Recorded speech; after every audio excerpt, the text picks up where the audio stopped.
नमस्कार श्रोते हो, स्वागत आहे आपलं सफर कथा विश्वाचे निदर्शना या यूट्यूब चॅनलवर. आपण आहोत नर्मदा परिक्रमा या कादंबरीच्या सफरीवर. मागील भागात आपण लेखकाला श्री मारुतीरायांचा आलेला अनुभव पाहिला. आता पाहूयात पुढे. सातदेव पाताळेश्वर, सीप नदी संगम, कोलार नदी संगम, टिमरणी संगम करत आवली घाटला आलो. तिथून सप्तधारा संगम. बुधनीला श्री वासुदेवानंद सरस्वतींचा चतुर्मास झाला होता. पायाला गती देत परिक्रमा चालली आहे. मधल्या गावांची झंतरी कशी लक्षात राहणार? हजारो गावे. जिथे मुक्काम केला, काही घडले तेच लक्षात राहणार ना. बुधनीला खेळणी बनवण्याचा मोठा व्यवसाय आहे. तिथे नर्मदा माईच्या मंदिरात उतरलो.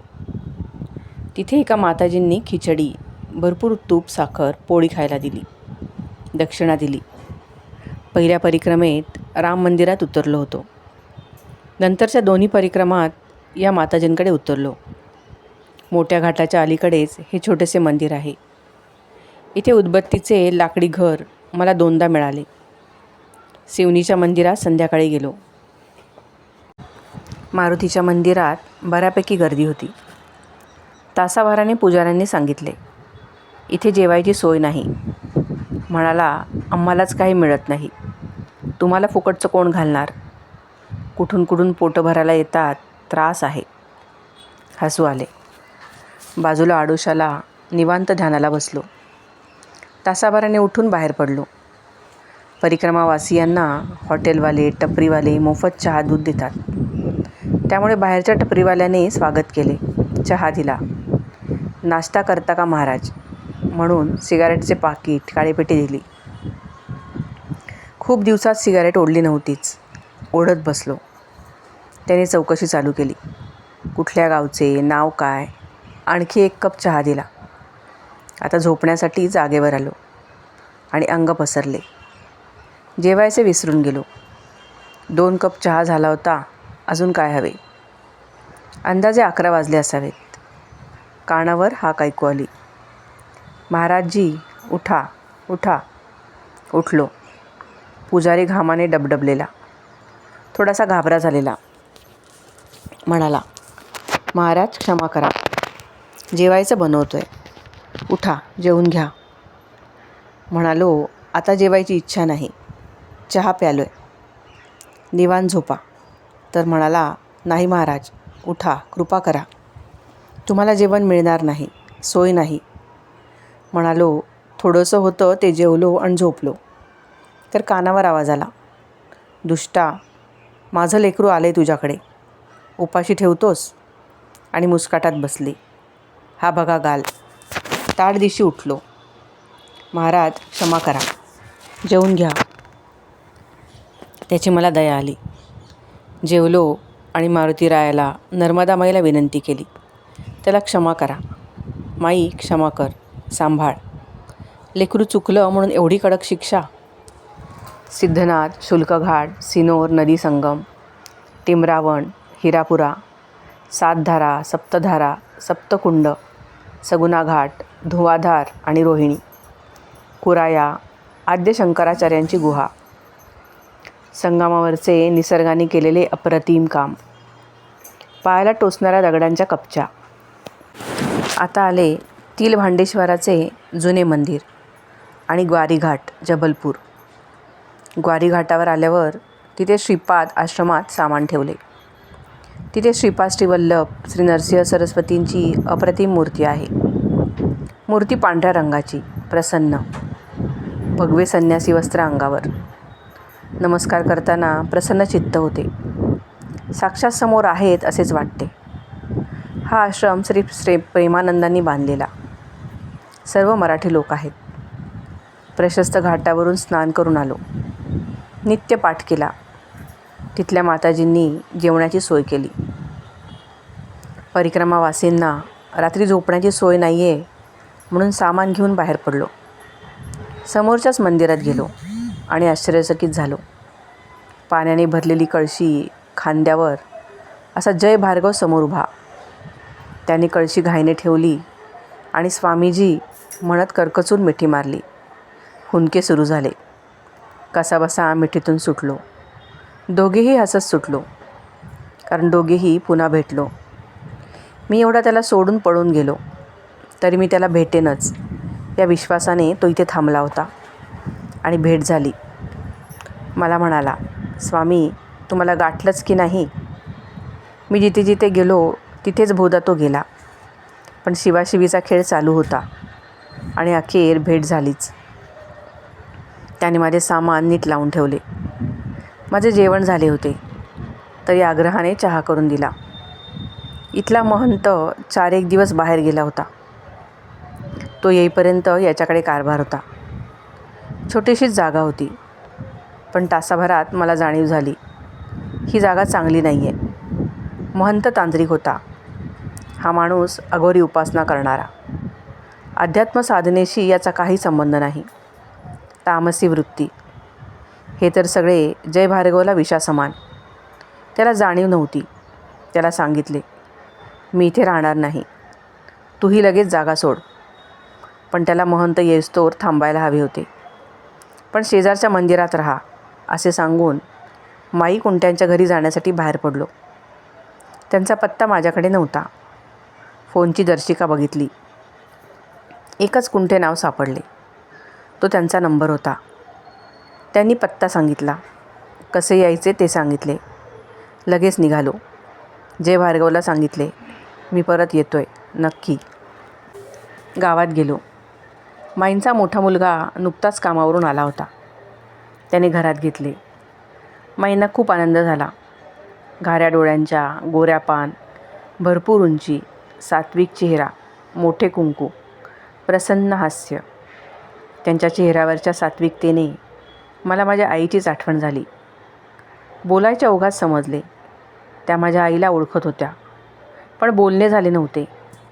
भिकारदास मारुती मंदिरात सज्जनगडावरील श्री समर्थांच्या पादुका यायच्या, तेव्हा त्यांच्याबरोबर माई पूर्वी खूपदा येऊन गेल्या होत्या. अर्थात त्यांचे वास्तव्य जबलपूरलाच आहे, पण मराठी, हिंदी, इंग्रजी भाषेतून माई सुरेख कीर्तन करायच्या. त्यामुळे त्यांचा सर्वत्र संचार. आतापर्यंत हिंडत्या फिरत्या होत्या. पुण्याला माझ्या घरी येऊन गेल्या. घरातल्या सर्वांनाच आनंद होऊन गेला. पण आता त्यांची प्रकृती बरी नाही आहे. पायाच्या दुखण्यामुळे भ्रमंती कमी झाली. श्रीमती माईंच्या घरी जागा कमी. त्यामुळे त्यांनी माझी 2 दिवस राहण्याची सोय जनरल शेकटकर यांच्या घरी केली. श्री शेकटकरांच्या मातोश्रींनी माझी सोय फार सुरेख ठेवली होती. शेकटकर आजींना त्रास नको म्हणून स्वतः माई स्वयंपाक करून मला जेवायला वाढायच्या. त्यांना परिक्रमेचा अनुभव असल्याने त्या मला अगदी साजूक तूप वगैरे भरपूर वाढून माझे लाड करीत.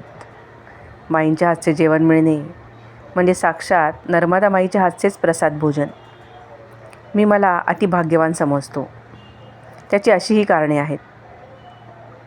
आजींच्या शेजारी श्री कुलकर्णी नावाचे शिक्षक पती-पत्नी राहतात. त्यांना बोलावून आजीने सांगितले, परिक्रमावासी घरी आहे, दर्शन घेऊन जा. ते दोघे आले. त्यांनी 100 रुपये दक्षिणा दिली. चहाला बोलावले. हे कुलकर्णी स्वतः कलाकार आहेत. त्यांचा सत्कार श्री शंकराचार्यांनी करून मानपत्रही दिले आहे. दुसऱ्या दिवशी संध्याकाळी श्री वैद्य नावाचे गृहस्थ बोलवायला आले. ते राहत होते ती यादव कॉलनी, म्हणजे सर्व मराठी लोकांचीच वस्ती. त्यांनी घरी येऊन बंगाली मिठाई खायला दिली, दूध दिले, 100 रुपये दक्षिणा दिली, एक पांढरी लुंगी दिली आणि म्हणाले, स्वामी परिक्रमेतील एखादा अनुभव सांगा ना. म्हणालो, ऐका, इथे नर्मदाबाई रोजच अनुभव देते. आजचा ताजा अनुभव ऐका. परिक्रमावासियांना काहीही मागून घ्यावं लागत नाही. जे कमी पडेल ते नर्मदाबाई लगेच देणारच. आता आज सकाळी माझं धोतर धुळून घट्ट पिळून झटकलं आणि वाळत घातलं तो काय, धोतराच्या साऱ्या चिंध्या झालेल्या, लंगोटीसुद्धा निघणार नाही अशा धानतोड्या. आता अंगावर आहे एवढंच वस्त्र. उद्या काय नेसणार. तुम्हीही लुंगी दिलीत. माझी सोय झाली. हा नर्मदा माईचा चमत्कार. तेही चकित झाले. म्हणाले, अहो आता ऐत्यावेळी मला आतून उर्मी झाली. की आपल्याला वस्त्र द्यावं. खरंच चमत्कार आहे. कोणी यावर आक्षेप घेऊ शकणार नाही. कारण योगायोग एकदा दोनदा दहादा येईल. पण हजारो परिक्रमावासी दरवर्षी हिंडत असतात आणि प्रत्येकाची अशी काळजी परस्पर घेतली जाते. दुसऱ्या दिवशी शुक्रवार. मनात आले 200 रुपये जमा झाले आहेत. सौ माईंची नर्मदा माई स्वरूप म्हणून ओटी भरावी आणि माझी कुलदेवता महालक्ष्मी, तर तिच्यासाठीही ओटी भरूया. शेजारच्या सौ कुलकर्णी वहिनींना गाठले. त्यांना पैसे दिले. 2 ओट्या भरायचे सामान आणायला सांगितले. संध्याकाळी त्यांच्याकडून सौ माईंची ओटी भरून घेतली आणि सौ माईंकडून सौ कुलकर्णींची ओटी भरून घेतली. पण सौ माईंची ओटी भरल्यावर त्यांच्या डोळ्यात आनंदाने पाणी आले. म्हणाल्या, अहो, परिक्रमा झाल्यापासून आजपर्यंत कुंट्याच्या घरातून म्हणून कोणी ओटी भरलीच नव्हती. समाधान झालं. मी कुंटे असल्याचे पहिल्यांदाच बरे वाटले. सौ माईंचे व शेकटकर आजींचे आशीर्वाद घेतले आणि ग्वारी घाटावर आलो. जय भार्गवशी सुखसंवाद केला. त्याला धाण लावण्याची कल्पना सांगितली. दोघेही बसलो ध्यानाला. नंतर समजले, हा माझ्या साधनेतल्या होणाऱ्या यौगिक क्रिया बघत बसला होता. त्याचे ध्यान राहिले बाजूला. तो राजहंस होता, पण स्वतःला बदक समजत होता. पण त्याचा स्वतःचा गुरु त्याला मिळेल तेव्हा विशाल गगनात तो स्वच्छंद विहार करेल. फक्त गुरुचा एक दिव्य स्पर्श हवा आणि तो लवकरच होईल. तेवढे झाले की जय भार्गव सुटला. मुक्त संचाराने तिन्ही लोक आनंदाने भरायला मोकळा. जय भार्गवची समजूत घातली. कठीण गेले, पण त्याला ठाम सांगितले, तुझा गुरु व्हायचा अधिकार माझा नाही आहे. गुरु मिळाल्यावर तुला कळेल मी किती छोटा आहे ते. पण तो हट्ट सोडायला तयार नाही. मग त्याला माझ्या घरचा पत्ता दिला. 1 वर्षात तुला गुरु मिळेल. नाही मिळाला तर माझ्या घरी ये. पुढची जबाबदारी माझी, असे सांगितले. त्याने आग्रहाने जेवण वाढले. ते जेवलो. 2 दिवसांनी महंत आला की त्याला परिक्रमा चालू करायला सांगून नर्मदे हर म्हणून पाय उचलले. त्याची हाक ऐकू आली, पण मागे वळून न बघता पायाला गती दिली. बायकोची मुलांची ओढ नाही. घराबाहेर हिंडत राहत साधना करण्याची भटकी वृत्ती. जन्म झाल्यावर सुद्धा 10 दिवस एका घरात मुक्काम झाला नाही. पायावर चक्र आहे की नाही माहीत नाही, पण पायाला चक्र लागले आहे. सगळ्यांविषयी प्रेम आहे, पण प्रेम असणे वेगळे, मायेची ओढ असणे वेगळे. जिथे घर सुटले तिथे जय भार्गवशी तरी किती बांधिलकी राहणार. मनात त्याच्याबद्दल शुभेच्छा आहेतच. जोगी टिकरिया इथे सकाळीच पोहोचलो. समोर नर्मदाबाई संत वाहते. उजव्या बाजूने दिंडोरीला पलीकडच्या किनाऱ्याला जाणारा छोटा पूल. डाव्या बाजूला थोड्या उंचावर शंकराचे मंदिर. 2-4 वास्तू झाडीत उभ्या. मी क्षणभर थांबलो. तो समोरच्या टपरीवाल्याने बोलावले. चहा दिला. कोण गाव, परिक्रमा कधीच उचलली वगैरे चौकशी केली. दोघे सिगारेट पीत थंडीत पुन्हा चहा पीत बसलो आणि जरा वेळाने वळकटी उचलून चढावर चालू लागलो. तिथे गेल्यावर सामान ठेवून स्नानाला गेलो आणि काटोपले. तिथल्या सज्जनाने दिलेला चहा घेतला आणि पुढे चालू लागलो. रामघाटला आलो. मला वाटलं रामघाटला घाट असेल, पण घाटाचा पत्ताच नाही. फक्त नाव रामघाट. इथे म्हणे रावण वधाचे प्रायश्चित्त म्हणून रामाने नर्मदाकाठी तपश्चर्या केली होती. रावण ब्राह्मण, हत्येत लक्ष्मण व हनुमंताचे सहाय्य म्हणून दोघे नर्मदा किनारी तप करून त्या पापातून ते मुक्त झाले. पण कुंभेश्वरजवळ खरी रामाच्या तपस्येची जागा आहे. रामघाटाला दत्त संप्रदायातील एका साधूची प्रशस्त कुटी आहे. मीराबाई नावाच्या आदिवासी माताजी पहाटे ध्यानधारणा करतात. जेवणही बनवतात. तिथे चांगले उंचेले, दाढी केस राखलेले स्मार्ट साधू भेटले. हे पुण्याच्या इंजिनिअरिंग कॉलेजातून पास झालेले. एका कंपनीचे डायरेक्टर होते. वेळ यावी लागते ना. वेळ आल्यावर सर्व सोडून इथे येऊन राहिले. परिक्रमा पूर्ण केल्यावर या कुटीतच वास्तव्य. मी पुण्याचा आहे ते कळल्यावर पुणेकर स्वतःला फार शहाणे समजतात. म्हणाले. मी हसलो. म्हणालो, खरं आहे. मीही स्वतःला फार शहाणा समजतो. पण पाण्याचा गुण असेल आणि शहाणपणाचा फुगा कधीकधी फुटतो. पण ठीक आहे. कोणी स्वतःला शहाणा समजत असेल तर इतरांना राग का यावा? राग येतो याचा अर्थ इतरांना न्यूनगंड असेल किंवा अहंगंडानं त्रास होत असेल. म्हणजे त्यांच्या अहंगंडाला असे म्हणून हसलो. तेही हसले. पण त्या हसण्यात राग होता. म्हणाले, बातें बहुत बनाते हो. जरा वेळाने म्हणाले, सदावर्त घेऊन जा. म्हटलं, जवळ काही नाही आहे. तयार मिळेल तर बरं. तर चिडले. म्हणाले, फुकट गिळायला मिळणार नाही. घ्यायचं तर सदावर्त घ्या, नाहीतर चालते व्हा. बरं म्हणालो आणि वळकटी उचलली. नर्मदे हर म्हणून चालायला लागलो. तर जोरजोरात ओरडून चिडून बोलू लागले, निकल जाओ, साले खुद को महाराज समजतात. फुकट तयार जेवण पाहिजे. आम्ही तुमचे नोकर आहोत. आरडाओरडा ऐकून बाजूचे 4 आदिवासी जमा झाले. म्हणाले, महाराज थांबा. असं उपाशीपोटी पुढे नाही जायचं. हा साधू ज्याच्या त्याच्याशी भांडतो. पण तुम्ही जाऊ नका. त्यांनी थांबवून घेतले. जाऊच देईनात. नाईलाज झाला. त्यांच्यापैकी एक जण गावातून सामान भांडी आणायला जाऊ लागला. गाव लांब आहे. 2-3 जमीन साफ केली. सगळेच बसलो. ही सगळी कबीरपंथी मंडळी होती. तेवढ्यात आतून पुन्हा साधू महाराज बाहेर आले. म्हणाले, क्षमा करा. आवाज वाढला. तुमच्यासारख्या परिक्रमावासीवर रागावलो. क्रोध आवरता आला नाही. सामान आणायला चाललेल्या तरुणांना त्यांनी थांबवले. त्यांच्यात सांप्रदायिक भेद होताच. पण तरी साधूबाबांनी माघार घेतली. म्हणाले, चुकलो बाबांनो. राग धरू नका. या आत या. मलाही हाताला धरून आत घेऊन गेले. म्हणाले, एवढा शिकलो पण अहंकार गेला नाही. क्रोधाला जिंकणं कठीण आहे. पण तुम्ही शांत राहिलात. तुमचा अधिकार मोठा आहे.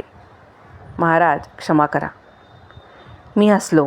म्हणालो, विश्वामित्रांनी हजारो वर्षे तप केलं तरी त्यांचा क्रोध गेला नाही. तिथं आपलं काय? होतं असं कधीतरी. मी शांतीचं नाटक करू शकलो एवढंच. मी काही कमी उखडेल नाही. थोडं इकडे तिकडे होणारच. आपण त्या मार्गावरचे साधक आहोत. हे समाधान काही कमी आहे? तुम्ही 5 मिनिटात क्रोधाला शांत केलं. हे काही कमी नाही. म्हणाले, आता थांबा. शांतपणे जेवून विश्रांती घेऊन मग निघा. दुसऱ्या परिक्रमेतील प्रसंग. राजघाटला गेलो. साधूबाबा होतेच. त्यांनी लगेच ओळखले. हसले. चहा दिला. म्हणाले, या स्नान करून. तोपर्यंत जेवण तयार होईल. स्नान संध्या करून आलो. ध्यानधारणा वाचून झाले. यावेळी त्यांचे ज्येष्ठ बंधू हजर होते. डोक्यावर भरपूर दाट केस, दाढी छातीवर रुळणारी, पण सगळे केस पांढरे, दात जागच्या जागी, प्रकृती पूर्ण निरोगी. 70च्या पुढे वय. हसले. म्हणाले, आप है बैठिये. ही कितवी परिक्रमा? म्हणालो, महाराज ही दुसरी परिक्रमा. नर्मदाबाईने अजून एक परिक्रमा करायचा आदेश दिला आहे. त्यामुळे अजून एक परिक्रमा करायची आहे. माझी शक्ती कमी आहे. परिक्रमा नर्मदाबाई करून घेते. हिची कृपा. आपले आशीर्वाद. हसले. म्हणाले, बडे चालाक हो. पहुचे हुए हो. मनात म्हणालो, कसला बोडक्याचा पहुचा हुआ. अजून तर रांगायला पण येत नाही. हे हिंदी भाषिक लोक भाषेने चढवून ठेवतात किंवा शिव्या घालून पार कचरा करतात. अर्थात आपण कोण आहोत आणि कुठे आहोत याची जाणीव साधकाला असली पाहिजे. म्हणजे सहजी फसायची भानगड येत नाही. हा अध्यात्माचा मार्ग फार निसरडा. कधी कुठे पाय घसरेल आणि कुठे कसे पोहोचाल हे पोचल्यावर सुद्धा कळणार नाही. तेव्हा अखंड चित्त सावधान असावे. योग्य मार्गावर ठेवा अशी सतत सद्गुरू चरणांपाशी नम्र प्रार्थना हवी. विश्व अथांग आहे. काल अनंत आहे. मार्ग धारदार सुरीच्या पात्यांवरून आहे. बाजूला प्रचंड खोल दऱ्या आहेत. पण सद्गुरू पाठीशी असला आणि आपण भानावर असलो तर याच जन्मातही सुटायची शक्यता आहे. इच्छा हीच धरावी की आताच ही रेषा ओलांडून तिकडच्या किनाऱ्यावर पोहोचू. आपल्याला मी पण घालवणे जमले तर अर्धी लढाई जिंकली असे समजावे.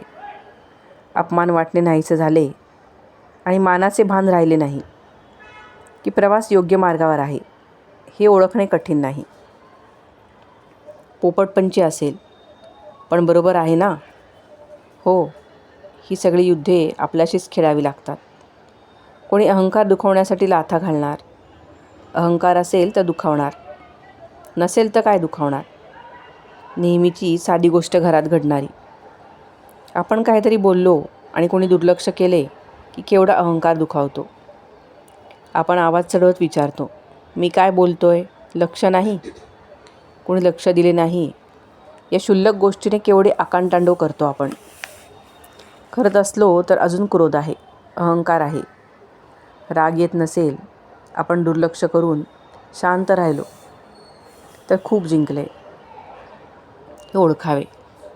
स्वतःच्या या क्रोध, माया, एखाद्याचा मत्सर वाटणे, चवीचे आवडणे, एखादी गोष्ट आवडणे ना आवडणे, कशाचीही वासना, लालसा असणे हेच युद्ध. तुकोबा म्हणतात, रात्रंदिन आम्हा युद्धाचा प्रसंग. तो प्रसंग संपला की युद्ध समाप्त.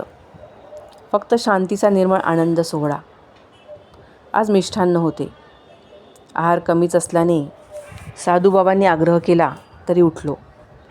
निरोपाच्या वेळी म्हणाले, पुढच्या वेळी या. नर्मदे हर. वयकटी काठी उचलली. नर्मदे हर म्हणून पाय उचलले.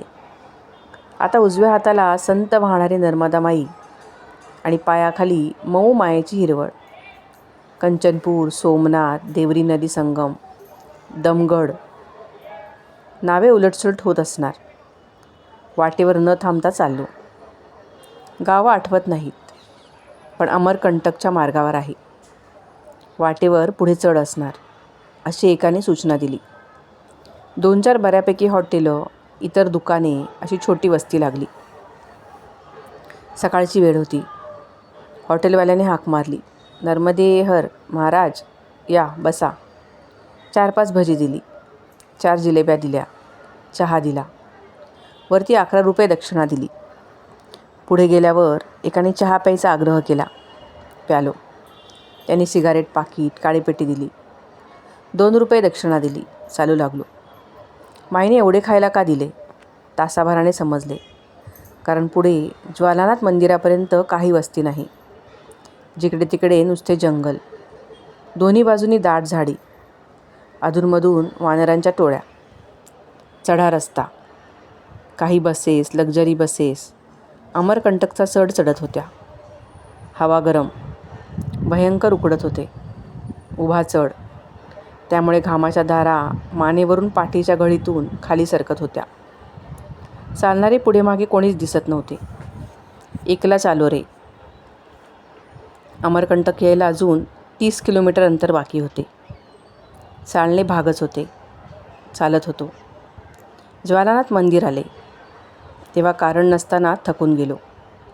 पण मंदिराचा रस्ता एकदम उताराचा असल्याने बरे वाटले. तिथे इतक्या उंचीवर सुद्धा विहीर होती. तिथले साधू भेटले.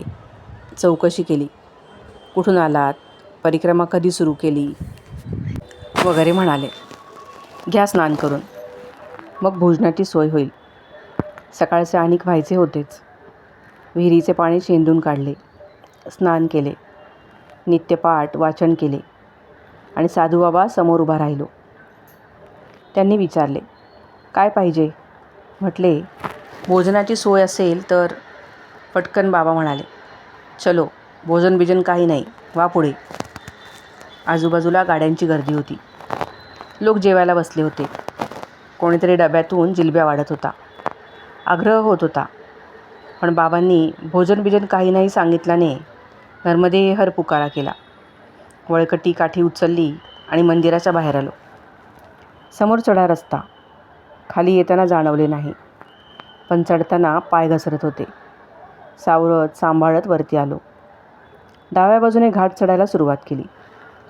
अमरकंटक अजून 12-1 किलोमीटर दूर होते. सकाळी भजी, जिलेबी, चहा 2दा. सिगारेट नर्मदाबाईने का दिले कळाले. चढ होता पण सिगारेट काढली आणि मस्ती धूर सोडत चालू लागलो. 5 वाजून गेले. डाव्या उजव्या हाताला मोठमोठ्या हॉटेलांच्या पाट्या दिसायला लागल्या. पण अजून 1 किलोमीटर चालायचं होतं. अमरकंटकची गर्दी हळूहळू दिसायला लागली. भगवे कपडे घातलेले भिकारी, दाढ्या जटा वाढवलेले भिकारी आणि साधे भिकारी. धर्मशाळांच्या भीक मागणीच्या पाट्या होत्याच, पण त्यांना हजारोंनी लाखांनी दान स्वरूपात भीक पाहिजे होती. त्यातून रस्ता काढीत चाललो.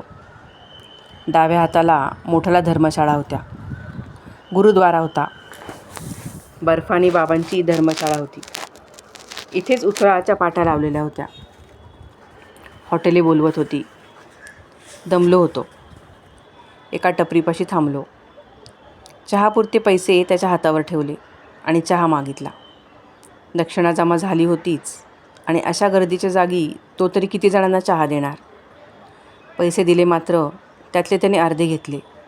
म्हणाला, तुम्ही दिलेत म्हणून आनंद झाला म्हणून अर्धे घेतले. नाहीतर इतक्या लोकांना फुकट दिला चहा तर टपरी बंद करून घरीच जावं लागेल. मग खाणार काय? पण म्हणाला, उद्या या बाबा, तुमचंच हॉटेल आहे. त्यालाच विचारलं, इथे कुठे धर्मशाळा आहे का? त्याने सांगितले, सरळ जा, माताजी की बडी धर्मशाला आहे. गेलो.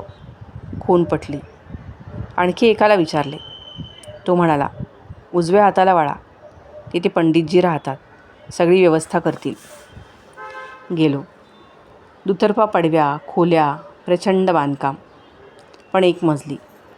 मागे एक विहीर, पाणी खूप खोल गेलेले. पण पाण्याची सोय आहे हे काय कमी आहे? पंडितजींनी चौकशी केली. एक छान खोली दिली, मागच्या बाजूची. तिथे उजेड येत नव्हता, दिवा नव्हता. मागितलं असता तर दिव्याची व्यवस्था होऊ शकली असती. पण अंधाराची सोय बरी वाटली. विहिरीचे पाणी काढले, स्नान केले. हवा भलतीच थंड, कारण अमरकंटक सर्वोच्च उंचीवरचे ठिकाण.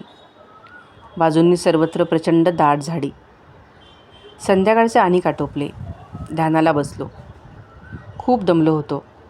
पोटही खूप रिकामे होते. पण चहा आत्ताच घेतला होता, त्यामुळे साधना छान झाली. प्रसन्नपणे उठलो. उदबत्तीचा सुगंध मनाला शांती देत होता. जबलपूरच्या एका बाबांची मोठी धर्मशाळा आहे. एकाने सांगितले होते, रजनीश आणि कल्याण बाबा या विभूती जबलपूरनं जगाला दिल्या आहेत. त्या कल्याण आश्रमात गेलो. बाहेर वॉचमन होता. तो म्हणाला, 7 नंतर आरतीला या, आता बंद आहे. जरा इकडे तिकडे हिंडून आलो. आरतीचा आवाज येत होता. मोठ्या प्रचंड आकाराचे ढोल वाजत होते. तालाच्या खणखणाटात आरती चालू होती. मंदिरातली सजावट अगदी सिनेमातला सेट लावला असावा अशी, डोळ्यांवर येणारी. भरपूर रंगीबेरंगी दिवे, रंगीत नक्षीकाम. त्याला साजेसे वेगवेगळ्या प्रकारचे कपडे घातलेले भक्तजन. साधूंच्याही भगव्या कपड्यांच्या अनेक तऱ्हा. दाढी मिशांचे अनेक कट. सगळा भडक रंगाचा विचित्र माहोल. आरती अर्ध्या तासाने संपली. मग भजन चालू झाले. भजनात मात्र टाळ झांज वाजवणारे मोठ्या कुशलतेने ठेका धरत होते. तबलापेटी होतीच. भजनाला 5-6 आदिवासी होते. पण अंतर समजले, ह्या आश्रमात काम करणारेच लोक आहेत. एकूण भटकंतीत असे जे मोठे श्रीमंती थाटाचे आश्रम पाहिले, तिथे बाहेरचे आदिवासी सहभागी करून घेतलेले नसायचेच. बाजूच्या वस्तीतल्या लोकांशी एकूण वागणे पटकूनच. यांचे जग वेगळे, त्यांचे जग वेगळे. इथे अमरकंटकला तर स्थानिक आदिवासी लोकांचे यांच्याशी भांडणच आहे. गेलो त्यावेळी रंगपंचमी चालू होती. इकडे रंगपंचमी 5 दिवस चालते. धमाल चालू असते. अर्थात त्याचा परिक्रमावासींना काही त्रास नसतो, कारण परिक्रमावासींबद्दल एकूणच सर्वत्रच आदर. एखाद्याला प्रेम नसले तरी दुरावा नसतो, कारण हे आज आहेत उद्या नाहीत. अर्थात उद्या दुसरे नसतील, पण त्यांना त्यांचा आणि त्यांना यांचा काही त्रास नाही. स्थानिक लोकांचा कुठेही त्रास झाला नाही. हेच जेवायला घालणार, हेच मदत करणार. अनुभव असा की शहरातल्यापेक्षा आदिवासीच जास्त प्रेमाने करतात, कारण त्यांचे व नर्मदेचे नाते आणि नर्मदेचे व परिक्रमावासियांचे नाते एकच. दोघेही तिच्याच आधाराने जगतात. तर रंगपंचमीच्या दिवशी दारू पिऊन गोंधळ घालण्याचे सर्वत्र एकच कारण, ते म्हणजे मजा करणे, धमाल करणे. दारू पिऊन ती एकदा चढल्यावर मात्र या धर्मशाळेच्या महंतांवर आणि तिथल्या एकूण श्रीमंतीवर असलेला राग उफाळून येतो. ऐश्वर्यात राहणाऱ्या तथाकथित संन्याशांचे श्रीमंती जगणे आणि बाकीच्यांशी ते खालचे आहेत असे वागणे, हे खरेच आदिवासींना अपमानास्पद वाटते. काळे धंदे करून श्रीमंत झालेले भ्रष्टाचारी, पैसे खाणारे पोलीस, सगळ्या पक्षांचे राजकारणी पुढारी, या लोकांनी आदिवासींना जगणे मुश्किल करून टाकले आहे. हे महंत म्हणजेच गुंडच आहेत. त्यांच्याकडे राजकारणी लोक आणि काळाबाजार करणाऱ्या भ्रष्ट लोकांची उठबस असते. आदिवासींच्या जमिनी धाकाने घ्यायच्या, छळाबळाने अंगठे घ्यायचे, तिथे धर्मशाळा, हॉटेले बांधायची, 2-4 आदिवासींना कामाला ठेवायचे, त्यांना डिवायडिंग अँड रूल पद्धतीने निर्दयीपणे चिरडून टाकायचे. हे सर्वत्र अव्याहतपणे चालू आहे. मेधा पाटकरांना शिव्या घालणाऱ्यांनी या सर्व गोष्टींचा विचार करायला हवा. हा लढा फक्त धरणाच्या संबंधात नाही आहे. एकूणच तथाकथित उच्च भारतीय संस्कृती आणि तिचे भ्रष्ट गुंड प्रवृत्तीचे खोटा अभिमान दाखवणारे लोक यांच्याशी आहे. चांगले वागणे, चांगले असणे, सुसंस्कृत असणे हा कुठल्याही जातीचा, धर्माचा, देशाचा मक्ता नाही आहे. सर्व जातीत, धर्मात, देशात चांगली माणसे आहेत, नीचसुद्धा आहेत. गुणाला गुण म्हणताना मन मोठे करायला हवे. दोषाला दोष देतानाही हिंमत दाखवायला हवी. जातीसाठी माती खावी या म्हणीसारखा आपल्या लोकांचा वाईटपणा झाकून ठेवण्याचा डांभिकपणा आणि हीनपणा कुठे नसेल. हे सगळे परिक्रमा करताना फार जाणवते. परिक्रमेतसुद्धा चांभार, महार, भंगी अशी माणसे असतात. इतर अनेक लोक त्यांना बाजूला करतात, त्यांना बाहेर ठेवतात, त्यांचा विटाळ मांडतात. मी तर असा बाजूला राहणारा भेटला की त्याला सदावर ताणून द्यायचो. एकत्र स्वयंपाक करून जेवायचो. बाकीचे लोक टीका करायचे, हा कसला ब्राह्मण, ये पंडित जी रव नरक में जाएगा. भ्रष्ट भ्रष्ट म्हणून निंदायचे. त्यामुळे घाबरून तो अस्पृश्यही दिनवाणा व्हायचा. तोच बिचारा मागे हटायचा. ब्राह्मणाला जेवण दिल्याने पाप लागले म्हणायचा. मी सरळ सांगायचो, बाबाजी दोष लागत असेल तर मी माथी पाप घ्यायला तयार आहे. हे ढोंगी लोक देवालासुद्धा विटाळ लावतात. यांच्यात ब्राह्मणाचे आणि क्षत्रियांचे कुठले गुण आहेत? यांना जातच नाही आहे. यांची जात म्हणजेच भ्रष्ट आचार. मला मोक्ष मिळाला नाही आणि देवानं आपला म्हटलं नाही तरी चालेल, पण मी भेद पाळणार नाही. एकदा दारू प्यायल्यावर इतरांना येतो, तसाच तिथल्याही आदिवासींना जोर येतो. तो नेहमीप्रमाणे यावेळीही आला. कुठल्या तरी संन्याशाने हे भगवे कपडे घातलेले म्हणून त्यांना लोक संन्यासी म्हणतात. संन्यासी आश्रमाशी त्यांचा काही संबंध नाही. एका आदिवासीला मारहाण केली, शिव्या घातल्या. मग काय, पोलीस प्रकरण झाले. नेहमीप्रमाणे महंत श्रीमंत असल्याने पोलिसांनी त्याची बाजू घेऊन आदिवासींना छळायला सुरुवात केली. धर आणि मार हे असेच सुरू केले. दारू पिऊन आदिवासींनी दंगा चालू केला. रस्त्यावरचे सगळे बोर्ड्स तोडले, बॅनर्स फाडले आणि एकूणच सगळे वातावरण अशांत झाले. मी राहत होतो त्या धर्मशाळेचा प्रमुखही पंडितजी. तो काही कारण नसताना, त्याची काही नुकसानी नसताना शिव्या घालायला लागला. एकीकडे या मंडळींचे असे वागणे आणि दुसरीकडे समाजवाद्यांनी हिंदूंना शिव्या घालणे आणि मुसलमानांना चांगले म्हणणे असला मूर्खपणा. मुसलमानांनी दंगा केला की मुसलमानांची बाजू घेऊन हिंदूंना धर्मांध म्हणून शिव्या घालणार. हेच धोरण कम्युनिस्ट आणि काँग्रेस ठेवणार. हिंदूंचा वाली कोण? हिंदुत्ववादी पक्ष म्हणजे केवळ विनोदच आहे. हे सगळे मी त्या पंडितजीला सुनावले. म्हटले, पंडितजी, ज्यांच्या मागे कोणती शक्ती नाही आहे त्यांचा छळ अपमान सहन करताना हा विचार केला पाहिजे की त्यांना हीन म्हणताना आपण किती हीनवाणे त्यांना शिव्या घालतो, माणुसकीला किती कलंक लावतो. आपण जर स्वतः ब्राह्मण क्षत्रिय असे उच्च समजत असलो तर इतरांना समजून घेण्याचा, सांभाळून घेण्याचा, शिकवण देऊन उभं करण्याचा प्रयत्न आपणच करायला हवा ना. जेव्हा आपण स्वतःला विशेष काही समजतो तेव्हा जो अशक्त आहे, कमकुवत आहे, त्याला समजावून घेऊन न्यायाने वागणं हे महत्त्वाचं नाही का? पंडितजींना अर्थातच हे माझे शहाणपण मान्य नव्हते. संध्याकाळ झाली. नर्मदा कुंडावर स्नान करून आलो आणि साधनेला बसलो. आज जेवायला कुठे जायचे? कारण कल्याण आश्रमवाले म्हणाले आज दरवाजा उघडणार नाही, परिक्रमावालों को हकाल दो.